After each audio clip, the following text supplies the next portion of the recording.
Assalamualaikum warahmatullahi wabarakatuh. Perkenalkan, nama saya Siti Hardianti Gobel. Di sini saya akan menjelaskan sedikit tentang akuntansi perpajakan. Yang pertama, kita akan masuk dalam pendahuluan. Yang akan dibahas yaitu akuntansi perpajakan, pembukuan atau pencatatan bagi wajib pajak, dan akuntansi perpajakan itu sendiri.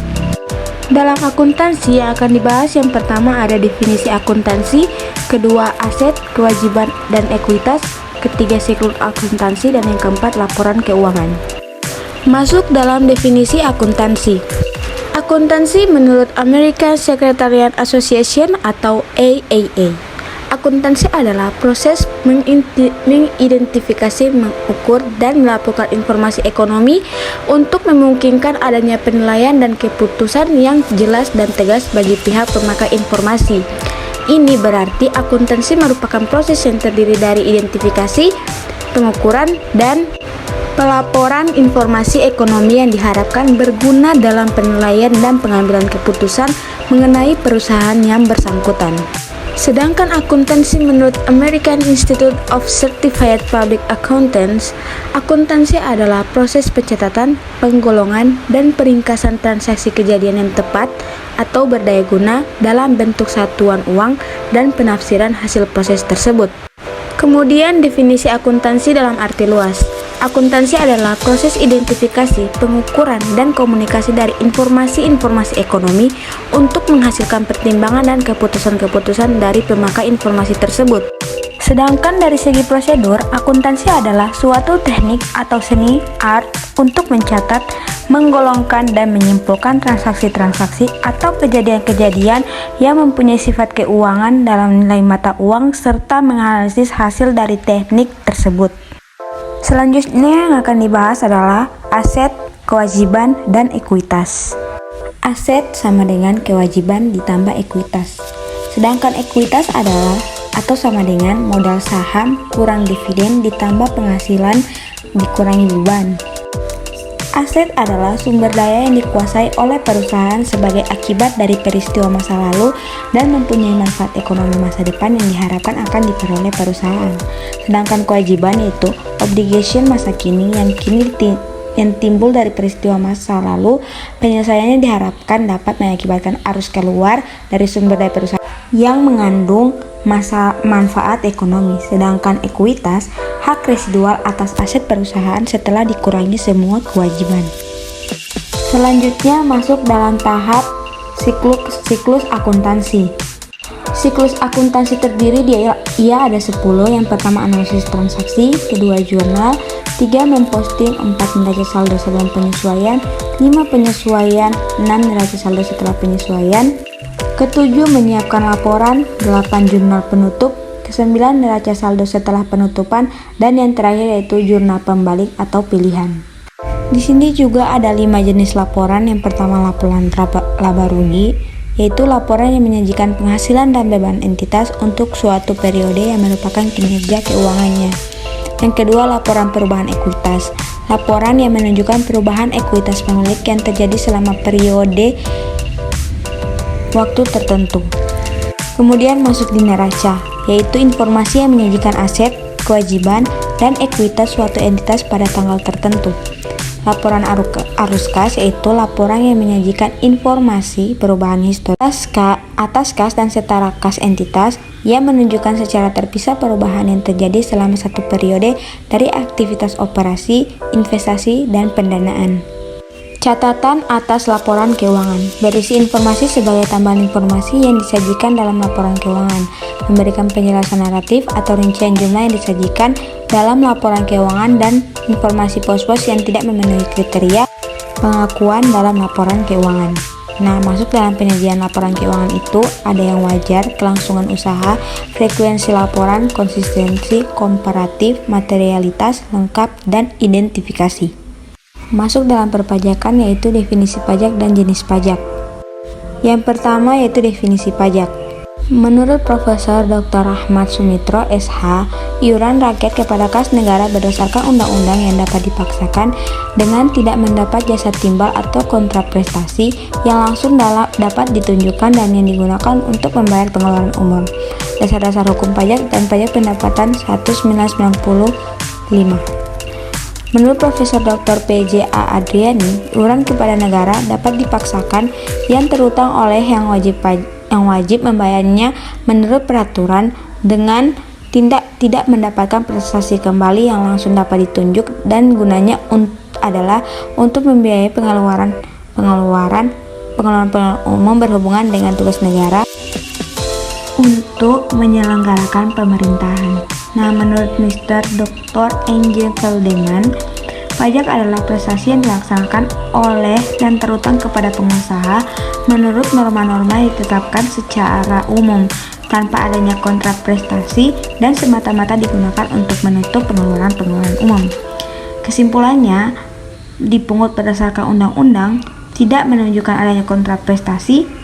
Dipungut negara baik pemerintah pusat dan daerah, diperuntukkan pengeluaran pemerintah atau public investment, mempunyai tujuan lain atau reguler. Masuk dalam jenis pajak. Terdapat 3 jenis, yaitu menurut sifat, menurut sasaran atau objek, dan yang terakhir menurut pemungutnya masing-masing, yaitu pajak langsung, pajak tidak langsung, pajak subjektif dan objektif, pajak pusat, dan pajak daerah. Menurut sifat ada 2, yaitu pajak langsung dan tidak langsung. Pajak langsung, pajak yang pembebanannya tidak dapat dilimpahkan oleh pihak lain dan menjadi beban langsung wajib pajak yang bersangkutan. Contohnya pajak penghasilan. Pajak tidak langsung yaitu pajak yang pembebanannya dapat dilimpahkan kepada pihak lain. Contohnya pajak pertambahan nilai, pajak penjualan barang mewah. Yang kedua yaitu menurut sasaran atau objeknya. Pajak subjektif yaitu pajak yang berdasarkan pada subjek yang dilanjutkan dengan mencari syarat objektifnya, dalam arti memperhatikan keadaan diri wajib pajak. Contohnya yaitu pajak penghasilan. Yang kedua yaitu pajak objektif, pajak yang berdasarkan pada objek tanpa memperhatikan keadaan diri wajib pajak. Contohnya pajak pertambahan nilai, pajak penjualan barang mewah, pajak bumi dan bangunan, serta bea meterai. Dan yang terakhir yaitu menurut pemungutnya. Pajak pusat, pajak yang dipungut oleh pemerintah dan digunakan untuk membiayai rumah tangga pemerintah pusat. Contohnya pajak penghasilan, pajak pertambahan nilai, pajak penjualan barang mewah, pajak bumi dan bangunan, bea meterai. Yang kedua yaitu pajak daerah, pajak yang dipungut oleh pemerintah daerah dan digunakan untuk membiayai rumah tangga pemerintah daerah. Contohnya pajak reklame, pajak hiburan, pajak hotel dan restoran, pajak kendaraan bermotor. Masuk dalam pembukuan atau pencatatan wajib pajak. Yang pertama yaitu pengertian pembukuan atau pencatatan, kedua kewajiban pembukuan, dan yang ketiga itu kewajiban pencatatan. Pengertian pembukuan atau pencatatan. Pembukuan menurut Undang-Undang KUHP Nomor 16 Tahun 2009 Pasal 1 Angka 29, proses pencatatan yang dilakukan secara teratur untuk mengumpulkan data dan informasi keuangan yang meliputi harta, kewajiban, modal, penghasilan, dan biaya, serta jumlah harga perolehan dan penyerahan barang atau jasa, yang ditutup dengan menyusun laporan keuangan berupa neraca dan laporan laba rugi untuk periode tahun pajak tersebut. Sedangkan pencatatan menurut UU Undang-Undang KUP Nomor 16 Tahun 2009 Pasal 1 Angka 29, pengumpulan data secara teratur tentang peredaran bruto dan atau penghasilan bruto sebagai dasar untuk menghitung jumlah pajak yang terutang, termasuk penghasilan yang bukan objek dan atau yang dikenakan pajak yang bersifat final. Jenis wajib pajak itu ada 3. Yang pertama, orang pribadi yang melakukan kegiatan usaha atau pekerjaan bebas dengan peredaran bruto dalam 1 tahun kurang dari 4,8 miliar, melakukan pencatatan dan pembukuan. Yang kedua, orang pribadi yang melakukan kegiatan usaha atau pekerjaan bebas sesuai Undang-Undang Perpajakan dapat menghitung penghasilan neto dengan menggunakan norma perhitungan penghasilan neto, yaitu melakukan pencatatan. Dan yang terakhir yaitu orang pribadi yang tidak melakukan kegiatan usaha atau pekerjaan bebas tetap juga melakukan pencatatan. Materi selanjutnya yaitu kewajiban pembukuan. Kewajiban menyelenggarakan pembukuan ada 2. Yang pertama yaitu orang pribadi yang melakukan kegiatan usaha atau pekerjaan bebas yang memiliki peredaran bruto dalam 1 tahun lebih dari 4,8 miliar. Sedangkan yang kedua yaitu pembukuan harus diselenggarakan dengan cara atau sistem yang lazim dipakai di Indonesia, misalnya berdasarkan standar akuntansi keuangan, kecuali peraturan perundang-undangan perpajakan menentukan lain. Nah, masuk dalam pentingnya pembukuan untuk perpajakan. Yang pertama yaitu informasi pembukuan diperlukan untuk menghitung pajak terutang dan verifikasi, serta pemeriksaan dan investigasi terhadap kebenaran penghitungan jumlah utang pajak tersebut. Yang kedua yaitu mempermudah wajib pajak mengisi SPT. Ketiga, mempermudah perhitungan penghasilan kena pajak. Dan yang terakhir yaitu penyajian informasi tentang posisi finansial dan hasil usaha untuk bahan analisis atau pengambilan keputusan ekonomi perusahaan. Syarat penyelenggaraan pembukuan. Yang pertama, haruslah diselenggarakan dengan memperhatikan itikat baik dan mencerminkan keadaan atau kegiatan usaha yang sebenarnya, full disclosure. Yang kedua, haruslah diselenggarakan di Indonesia dengan menggunakan huruf Latin, angka Arab, satuan mata uang rupiah, dan disusun dalam bahasa Indonesia atau bahasa asing yang diizinkan oleh Menteri Keuangan. Ketiga, diselenggarakan dengan prinsip taat asas dan state sale accrual dan state sale cash. Yang ketiga, perubahan terhadap metode pembukuan atau tahun buku harus mendapat persetujuan di Direktorat Jenderal Pajak. Pembukuan yang diselenggarakan sekurang-kurangnya terdiri atas catatan nilai harta, kewajiban, modal, penghasilan dan biaya, serta penjualan dan pembelian sehingga dapat dihitung besarnya pajak yang terutang. Dan yang terakhir yaitu buku catatan dan dokumen yang menjadi dasar pembukuan dan dokumen lain, termasuk hasil pengolahan data dan dari pembukuan yang dikelola secara elektronik atau secara program aplikasi online wajib disimpan selama 10 tahun di Indonesia. Perbedaan tahun buku dengan tahun takwin atau kalender. Tahun kalender sama dengan 1 Januari sampai dengan 31 Desember, sedangkan tahun buku sama dengan periode pembukuan dalam satu siklus akuntansi.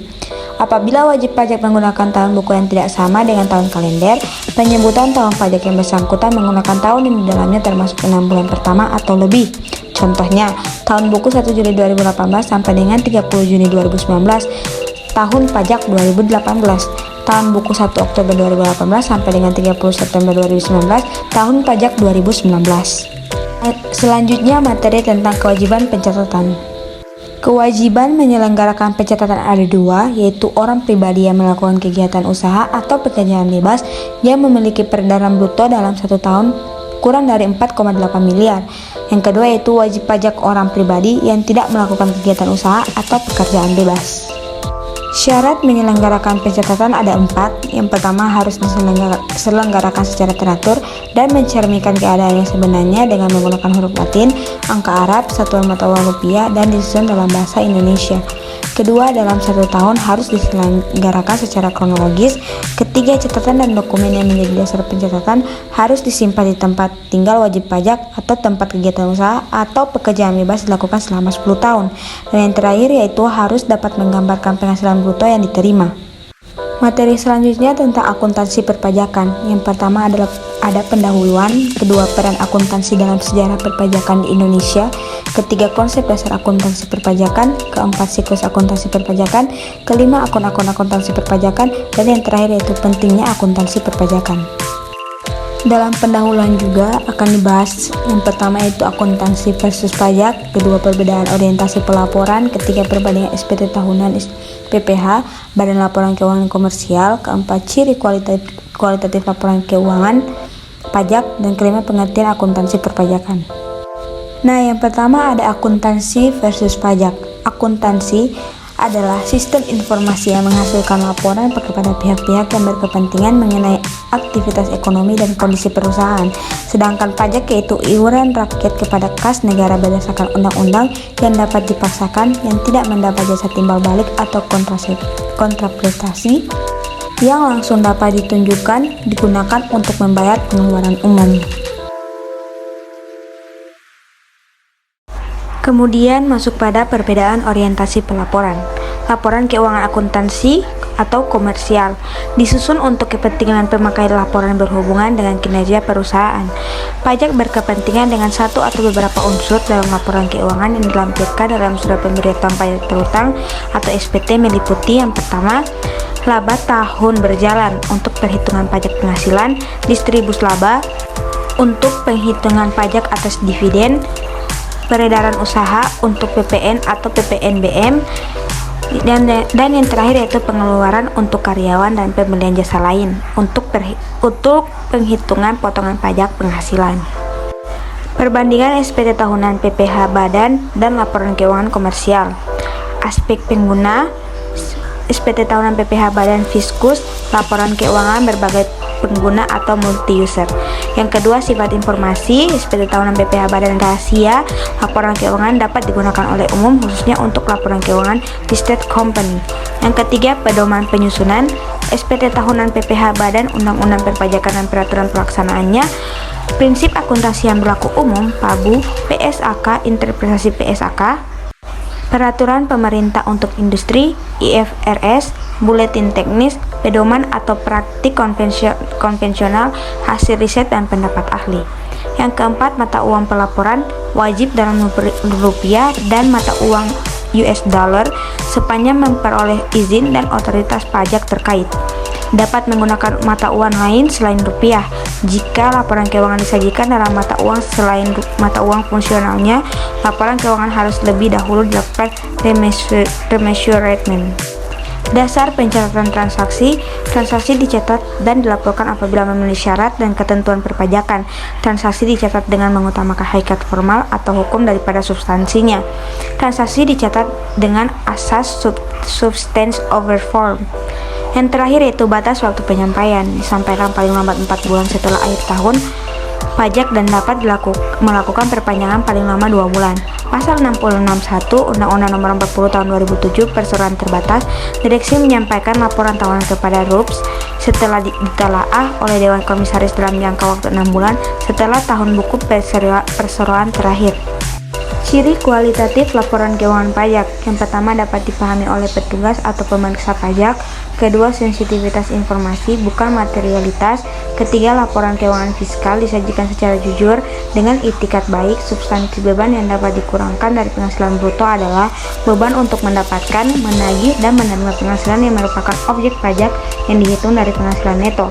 Dan yang terakhir, dapat dibandingkan dengan periode sebelumnya, terutama kompensasi kerugian, utang piutang antar periode, dan perbandingan pengakuan laba atau rugi yang menuntut konsistensi kebijakan akuntansi pajak. Perubahan kebijakan akuntansi pajak dimungkinkan dengan persetujuan Direktur Jenderal Pajak dengan mengajukan permohonan dilengkapi alasan. Pengertian akuntansi perpajakan. Akuntansi merupakan sistem informasi yang menyediakan laporan bagi para pihak pengambil keputusan stakeholder. Akuntansi mengikuti prinsip-prinsip akuntansi yang berlaku secara umum, yaitu standar akuntansi keuangan atau bisa disebut dengan SAK. Proses akuntansi dimulai adanya transaksi. Dengan adanya titik ketersinggungan akuntansi dan pajak ini, yaitu transaksi, maka perusahaan cenderung menerapkan akuntansi yang sudah sesuai dengan peraturan pajak atau disebut dengan istilah akuntansi perpajakan. Miss Wonger dan Fish, Accounting Principle tahun 2007 menyebutkan bahwa akuntansi perpajakan dirumuskan sebagai bagian dari akuntansi yang menekankan kepada penyusunan surat pemberitahuan pajak dan pertimbangan konsekuensi perpajakan terhadap transaksi dalam rangka pemenuhan kewajiban perpajakan. Nah, masuk dalam peranan akuntansi dalam sejarah perpajakan di Indonesia. Pada masa penjajahan Belanda, pajak berfungsi sebagai pemasukan bagi keuangan penjajah. Jumlah pajak terutang ditentukan dan sangat besar. Masa setelah merdeka tahun 1979, sistem pemungutan pajak dikenal MPS, menghitung pajak sendiri, dan MPOL, menghitung pajak orang lain.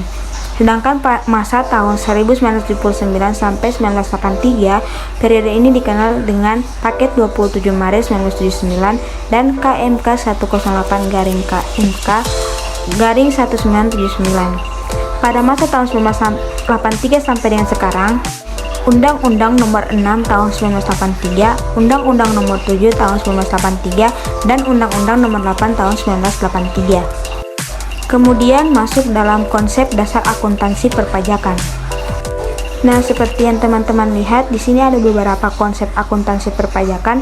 Yang pertama adalah pengukuran dalam mata uang, ada kesatuan akuntansi, konsep kesinambungan, konsep nilai historis, konsep periode akuntansi, konsep taat asas, konsep materialitas, konsep konservatisme, konsep realisasi, dan konsep mempertemukan biaya dan penghasilan.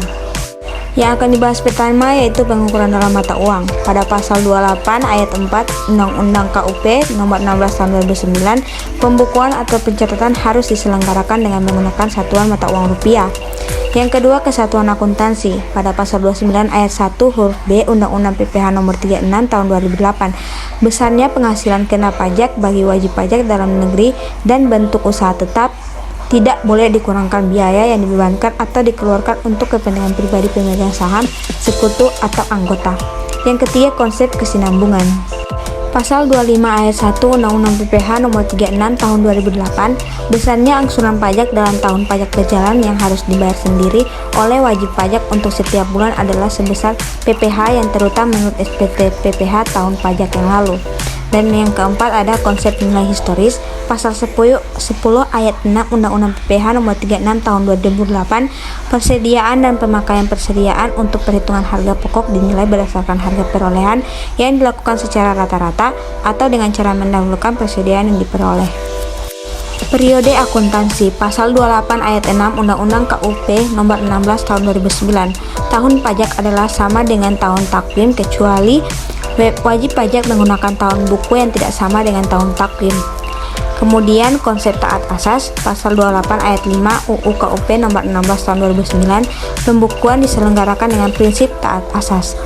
Kemudian konsep materialitas. Pasal 9 ayat 2 Undang-Undang PPH nomor 36 tahun 2008, pengeluaran untuk mendapatkan, menagih, dan memelihara penghasilan yang mempunyai masa manfaat lebih dari 1 tahun tidak dibolehkan untuk dibebankan sekaligus, melainkan dibebankan melalui penyusutan atau amortisasi sebagaimana dimaksud dalam pasal 11 atau pasal 11A.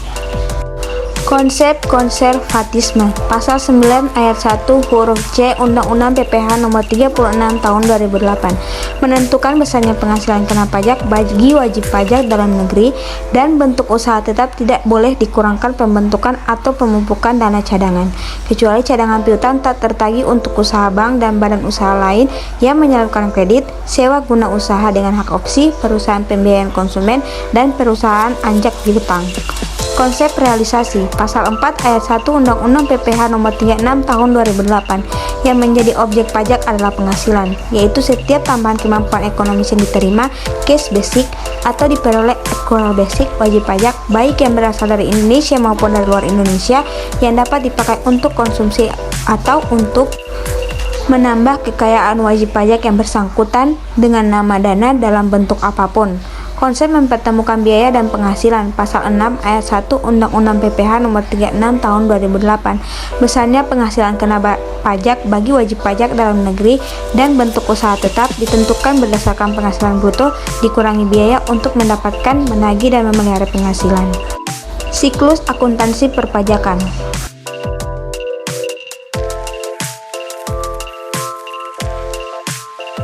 Akun-akun akuntansi perpajakan. Sisi aset, pajak dibayar di muka, PPH 22, PPH 23, PPH 24, PPH 25, dan PPH 28A bila ada, PPH atas pengalihan hak atas tanah dan bangunan, pajak masukan.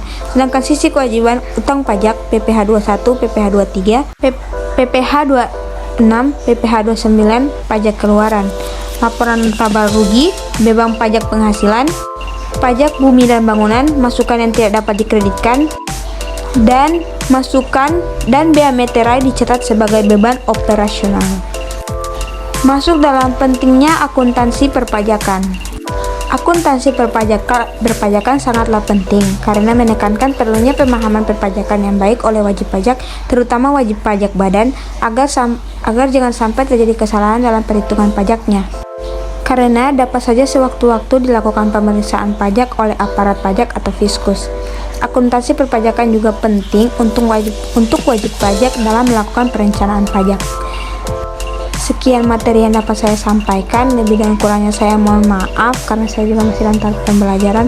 Sekian, wassalamualaikum warahmatullahi wabarakatuh.